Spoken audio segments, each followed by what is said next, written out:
Dhe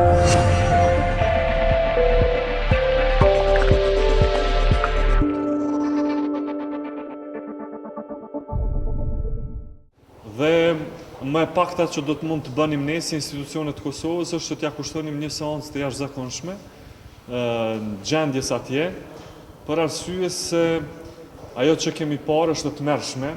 Kemi parë jo vetëm dhunë, jo vetëm domethënë përdorimin e akteve, le të themi, më të papranueshme nga policia maqedone, por edhe shumë njerëz ende janë të arrestuar, ata po kalojnë nëpër procese gjyqësore me prapavi politike.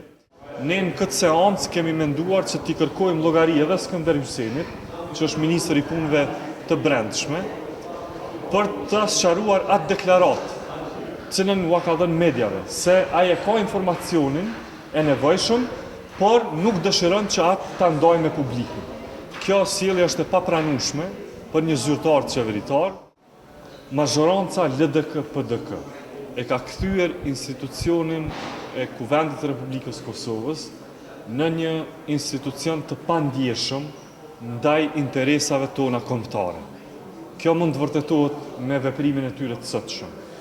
Këta e kanë kthyer Kuvendin e Kosovës në një institucion i cili është indiferent ndaj asaj se çka ju ndodh shqiptarëve në qytetet të rëndësishme shqiptare, siç është Kumanova apo Shkupi, apo qytetet e tjera të rëndësishme shqiptare.